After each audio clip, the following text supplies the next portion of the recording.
High বন্ধু, চলে এলাম তোমাদের সঙ্গে আরেকটা ভিডিও শেয়ার করতে। আজকে সকাল থেকে আমি কি করেছি সেইটাই, আর কি রান্না করেছি। তো দেখো, লাউখাড়া গাছটা তো দেখে এত সুন্দর কচিয়েছে, কি বলবো জানো তো, এত দারুণ গাছ হয়েছে আমি ভাবতেই পারিনি। তো যাই হোক, বর্ষাকালটা আমাদের ডুবে যায়, তারপরে মোটামুটি বর্ষা কমে গেলে সব গাছ লাগান। আর এই গাছগুলো সব গাছের পিছনে ঢুকে যাবে, একটা গাছ ভালো রাখবে না। কিন্তু এই গাছটা অনেক ভালো, অনেক কাজেও লাগে।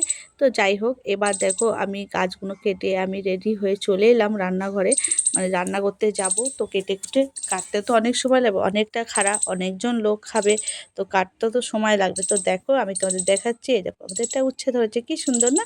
তো যাই হোক, অনেকে লাগায়, আমার টুকটাক আমার লাগাতে গাছ খুব ভালো লাগে। এই দেখো গাছে পোকাগুলো কীরকম, দুজন বসে আছে, এদেরকে একটু ভিডিও করে নিলাম। সবসময় মানুষের ভিডিও করবো, এদেরও ভিডিও করে নিয়েছি। করে দেখো দেখো কুমড়ো গাছটা কোথায় চলে যায়, পানা পুরো, যেখানে কুমড়ো ধরে আমি কি তুলতে পারবো? তো যাই হোক, কেটে নিয়ে চলে যাচ্ছি আমি রান্না জোগাড়ে, কেন আমাকে সব কিছু গুছিয়ে করতে হয়, একা হাতে করতে হয়। তো তো যাই হোক, তো ভিডিও করতে করতে তোমাদের দেখাতে এত খারাপ, সত্যি খুব স্বাদ জানো তো। যেহেতু কোনো সার দিই না, আর আমি ঘরের মানে টুকটাক ওই ঘরের ফ্যান, তারপরে আনাজের খোলা, এইসবই গাছের গোড়ায় দিই, তেমন কিছু দিই না। আর আমার বর তো খুব পরিচর্যা করে, ও গাছ লাগালে, আমি লাগাই ঠিকই কিন্তু ও খুব পরিচর্যা করে, যার জন্য আমার গাছগুলো খুব সুন্দর হয়। আমার তো টাইমই পাই না। আমি বেগুন গাছে বেগুন ধরেছে, দেখো এই গাছটা পুরো মরে গেছিলো জানো তো। সেদিনকে বৃষ্টি মানে মরে গেছে, ওর পাতাগুলো খুবই ইয়ে হচ্ছে, আমি ওগুলোকে ওষুধ দিয়ে দিয়ে বাঁচিয়েছি গাছগুলোকে। দেখো তো ধনে ধরেছে, আমাকে আর ধনে কিনতে হবে না। দেখেছো কত সুন্দর ধনে ধরেছে, গাছগুলো ছিল ফুল হয়েছে কত সুন্দর। আমি দেখি একটু ভিডিও করি, আমার খুব ভালো লাগে যে কোনো ফুল, জানো তো বন্ধু, ফুল খুব প্রিয় আমি। আর আমিও আমাদের ঘরের সামনেটা কোনো মাজা বাকি আছে, মাজলে আমি সব গোলাপ ফুল গাছ লাগাবো। ধনে দেখো কত সুন্দর হয়েছে। আর এবার ধীতকুমারী গাছটা আবার জানলার কাছে থাকে। আর লঙ্কার চারা ফেলেছিলাম, কত লঙ্কার চারা বেরিয়েছে, এইগুলোকে আবার লাগাবো। এই লঙ্কাগুলো গোল লঙ্কা, খুব ঝাল হয়। তো এবার মাছ নিয়ে এসেছিলো আমাদের, কাতলা মাছ। তো বলছে কী করবো, আমার ওগুলো গরমে ভালো লাগছে না, তো যা হোক দুটো রেসিপি করো, যা হোক তা রান্না তো করতে পারে, তো কোনো লোক যদি রান্না না করে খাবে কি। তো মাছটাকে নুন হলুদ মাখিয়ে মাছটাকে ভাজা করছিলাম। এবারে লাউ পাতা কিছুটা তুলেছিলাম, আমি বলি না একটু লাউ পাতা বাটা খাই, আজকে তো চিংড়ি মাছ নেই। তো যাই হোক, যে খাড়ার সবজি হবে, আর মাছের ঝাল, আর লাউ খাড়া, লাউ পাতা বাটা, এই হচ্ছে আমার আজকে রান্নার রেসিপি। তো দেখো মাছটা ভাজা হয়ে গেছে। আবার কড়াটা আজকে আলু ভেজেছিলাম, তার জন্য কড়াটা আজকে তাড়াতাড়ি পুড়ে গেছে। তারপরে মাছ ভাজা করেছিলাম, মাছের মাথা দিয়ে করব লাউ খাড়া ডাঁটা সবজিটা। এতটা জল বেরিয়েছে খাড়া থেকে, তোমাদের কি বলবো, আমাকে জল আর দিতে হয়নি। আর লাউ খাড়াগুলো পুরো একদম মানে কি, একদম মাখা মাখা হয়ে গেছে।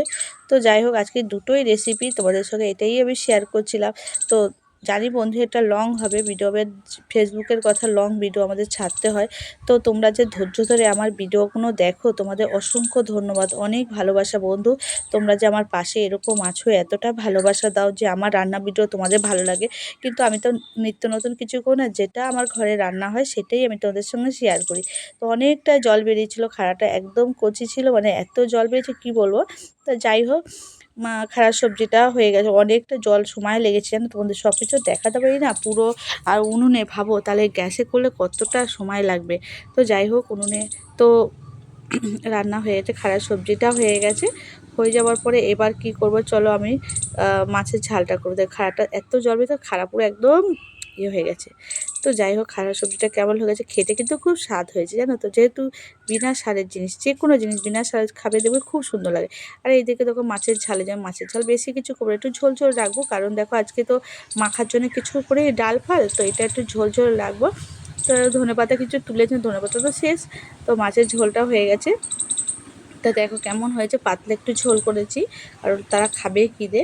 তো যাই হোক, এবার দেখো আমি পাতাটা বেটে রেডি করছিলাম। পাতাটা অনেক আমার খুব ভালো লাগে লাউ পাতা বাটা খেতে, একটু কালো জিরে দিয়ে, একটু দুকোয়া রসুন দিয়ে, একটু কাঁচা লঙ্কা শুকনো লঙ্কা, যে যেরকম ঝাল খায়, নুন দিয়ে স্বাদ মতন ভেটে করে দিয়ে, এবার এগুলোকে বেটে এরকম ভাত সাজানো হয়ে গেছে, তাদেরকে খেতে দিয়ে আমি ভিডিওটা ছাড়তে না। শুভ দুপুর বন্ধুরা, ভালো থেকো, সুন্দর থেকো।